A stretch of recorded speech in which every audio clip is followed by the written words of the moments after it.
आज हम जिस अदाकारा की बात करने वाले हैं वो अदाकारा बेहद ही खूबसूरत थी। उन्हें जब दर्शकों ने फिल्मी पर्दे पर देखा तो उनकी खूबसूरती के दीवाने हो गए, जबकि वो पर्दे पर एक चुड़ैल बनकर आई थी। मुझे वीराना पसंद है, समझे? लेकिन इतनी खूबसूरत चुड़ैल फिल्मी इतिहास में शायद पहली बार दर्शकों ने देखी होगी। उनका रंग दूध जैसा सफ़ेद था और वो एक परी जैसी प्रतीत होती थी। हालांकि वो इससे पहले भी कुछ 2-3 फिल्मों में नजर आ चुकी थी, पर उन्हें पहचान मिली अपनी फिल्म वीराना से, और पहचान भी ऐसी कि दर्शक अब उनकी अगली फिल्मों का इंतज़ार कर रहे थे। लेकिन वीराना के बाद वो कभी किसी फिल्म में दिखाई ही नहीं दी। ऐसा क्या हुआ था इस अदाकारा के साथ? क्यों वीराना जैसी सफल फिल्म देने के बाद ये कभी किसी और फिल्म में दिखाई नहीं दी? किस डर की वजह से ये बॉलीवुड से गायब हो गई? वीराना से पहले इन्होंने कौन कौन सी फिल्मों में अभिनय किया था? इनका वास्तविक नाम क्या था? ये किस परिवार से ताल्लुक़ रखती थी? इनका फिल्मों में आना कैसे हुआ? जानेंगे इस रहस्यमयी अदाकारा के बारे में और भी बहुत कुछ। आप बस बने रहिए हमारे साथ। मैं नरगिस निम्मी हूँ या मीना कुमारी हूँ, मैं नरगिस निम्मी हूँ। नमस्कार दोस्तों, मैं हूँ ज्योति और आप देख रहे हैं बॉलीवुड क्लासिक एरा। आज हम बात कर रहे हैं अभिनेत्री जैस्मिन के बारे में। हालांकि ऐसा माना जाता है कि ये इनका वास्तविक नाम नहीं था। वीराना में जैस्मिन के किरदार से जो सफलता उन्हें हासिल हुई थी, उसके बाद उन्होंने अपना नाम जैस्मिन ही रख लिया। जबकि कभी सुनने में आया कि वे मुस्लिम परिवार से हैं, तो कभी उन्हें पंजाबी परिवार से बताया गया। कभी खबर मिली कि उनका सरनेम धुन्ना है, तो कभी वे भाटिया हैं, ऐसा बोला गया। चलिए बात करते हैं जैस्मिन का फिल्मों में आना कैसे हुआ। किसने प्यार ना किया वो जिया। ईयर 1979 में विनोद खन्ना की एक फिल्म रिलीज हुई थी। फिल्म का नाम था सरकारी मेहमान। हालांकि फिल्म के डायरेक्टर एनडी कोठारी कुछ खास बड़ा नाम नहीं थे, पर विनोद खन्ना का नाम उस समय काफ़ी बड़ा था और उनकी हीरोइन बनकर पर्दे पर आना किसी भी अदाकारा के लिए फ़ायदेमंद साबित हो सकता था।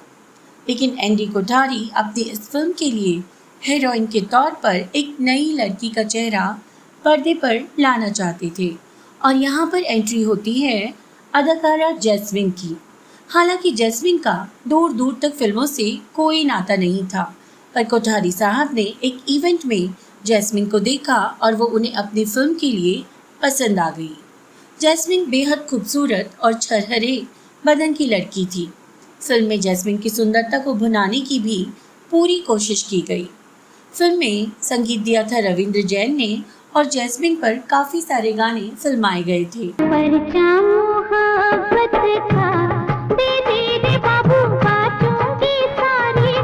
पर इन सब के बावजूद फिल्म बॉक्स ऑफिस पर कुछ खास कमाल नहीं कर पाई।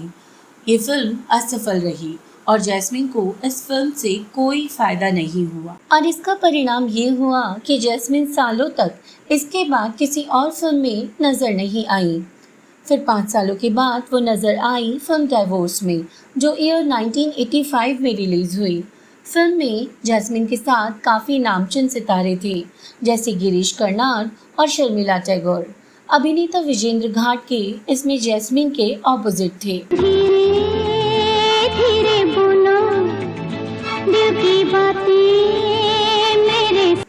ये एक रोमांटिक लव स्टोरी थी और इसमें जैस्मिन एक भोली भाली हिंदुस्तानी लड़की के किरदार में नजर आई, जो अपने पति से हुए तलाक को बर्दाश्त नहीं कर पाई और इस दुख में जिंदगी से हार मान बैठती है। अगर अदाकारी की बात करें तो जैस्मिन का अभिनय इसमें काफ़ी अच्छा था, पर एक बार फिर से जैस्मिन को इस फिल्म से कोई खास फ़ायदा नहीं हुआ।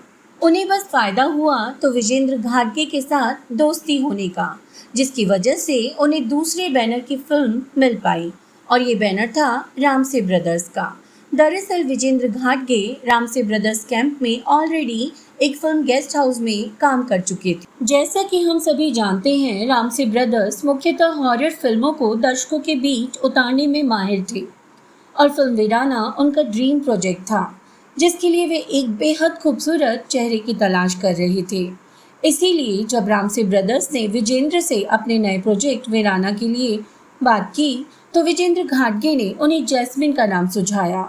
जब रामसे ब्रदर्स जैस्मिन से मिले तो उन्हें जैस्मिन अपनी इस फिल्म के लिए पहली नज़र में ही भा गई, लेकिन उन्होंने जैस्मिन को सलाह दी कि वो अपना वजन थोड़ा बढ़ा ले और साथ ही एक और शर्त रखी कि जैस्मिन को इस फिल्म में खुलकर अंग प्रदर्शन करना होगा। चूंकि पिछले 5-6 सालों में जैस्मिन कुछ खास काम नहीं कर पाई, तो इस फिल्म ने उनके अंदर एक नई उम्मीद पैदा कर दी। जैस्मिन तो थी ही फिल्मों की तलाश में, उसने फौरन रामसे ब्रदर्स को इस फिल्म के लिए हाँ कर दी और साथ ही उनकी सारी शर्तें भी मान ली। जैसे कि हमने आपको बताया कि ये फिल्म रामसे ब्रदर्स के लिए एक ड्रीम प्रोजेक्ट था। दरअसल उसके पीछे की कहानी ये है कि रामसे ब्रदर्स में से एक प्रोड्यूसर डायरेक्टर श्याम रामसे एक बार अपनी फिल्म की शूटिंग लोकेशन ढूंढ रहे थे। वो सर्दियों का वक्त था, रात का समय था और चारों तरफ कोहरा छाया हुआ था। श्याम रामसे पहाड़ों की तरफ अपनी कार से ट्रेवल कर रहे थे। तभी उन्हें वहाँ से घने अंधेरे के बीच एक लड़की आते हुए दिखाई दी, जो कि बेहद खूबसूरत लग रही थी। उसकी बड़ी बड़ी आंखें थीं और जब वो उनकी कार के करीब आई तो श्याम रामसे उसे मंत्रमुग्ध होकर देखते रहे। तभी अचानक उन्हें घबराहट होने लगी और वो इतना घबरा गए कि फ़ौरन वहाँ से भाग निकले। अपने गंतव्य पर पहुंचकर भी उनकी ये घबराहट कम नहीं हुई। बाद में उन्होंने उस रात अपने साथ बीते उन पलों को अपनी फिल्म में दिखाने की ठानी और उसी से प्रेरित होकर फिल्म वीराना की कहानी लिखी गई। मेरे कपड़े गीले हैं। ये तो और भी अच्छा है, गाड़ी धुल जाएगी। आइए आइए, घबराइए मत, आइए बैठिए।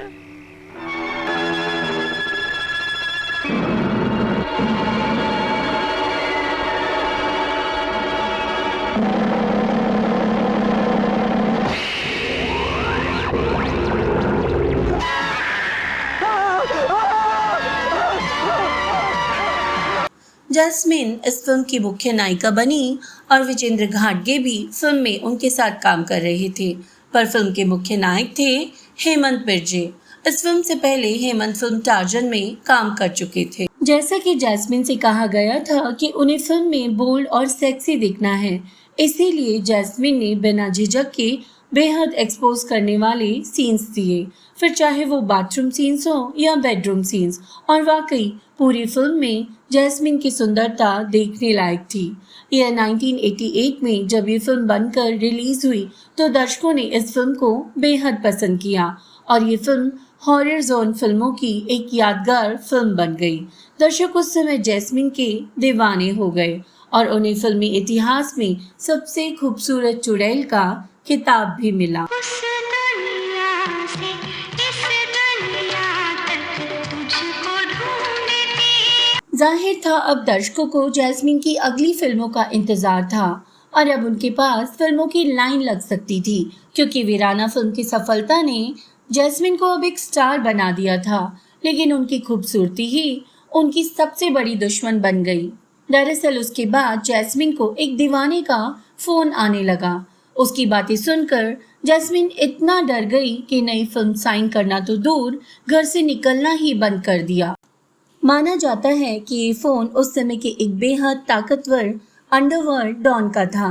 ये डॉन जैस्मिन का इतना बड़ा दीवाना हो चुका था कि वो जैस्मिन को पाने के लिए किसी भी हद तक जा सकता था।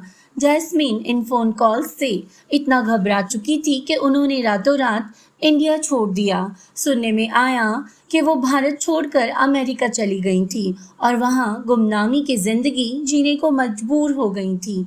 ऐसा भी माना गया कि शायद उस डॉन ने ही उन्हें हाउस अरेस्ट कर लिया था। और आज तक ये रहस्य ही बना हुआ है कि जैस्मिन के साथ आखिर हुआ क्या था, क्योंकि उसके बाद वो कभी कहीं नजर नहीं आई। हालांकि दोबारा फिर से एक बार सनसनी फैली जब ईयर 2018 में एक प्रेस कॉन्फ्रेंस में श्याम रामसे ने ये कहा कि वो जैस्मिन को लेकर वीराना 2 बना रहे हैं और जैस्मिन इंडिया में ही है, लेकिन यहाँ भी फिर से जैस्मिन गुमनामी में ही रह गई क्योंकि अगले ही साल यानी ईयर 2019 में श्याम रामसे की मृत्यु हो गई। वीराना से करोड़ों दर्शकों का दिल छू लेने वाली ये खूबसूरत अदाकारा आखिर कहाँ गायब हुई? आज जब ये ज़माना सोशल मीडिया का है तब भी इनके बारे में कोई खबर नहीं है। यहाँ तक कि इनके परिवार से भी कभी कोई सामने नहीं आया। दोस्तों, अगर आप लोग इस अदाकारा के बारे में कोई भी बात जानते हैं तो हमसे ज़रूर शेयर करें। आज की कहानी आपको कैसी लगी हमें ज़रूर बताएं और यदि आपके पास हमारे लिए कोई सजेशंस हैं तो हमें कमेंट बॉक्स में ज़रूर लिखें। आप सुन रहे थे अपनी होस्ट और दोस्त ज्योति को। आज के लिए अब आपसे इजाज़त लेना चाहूँगी और फिर मिलेंगे एक दूसरे सितारे के जीवन की कहानी के साथ। तब तक के लिए आप सभी को मेरा प्यार भरा नमस्कार।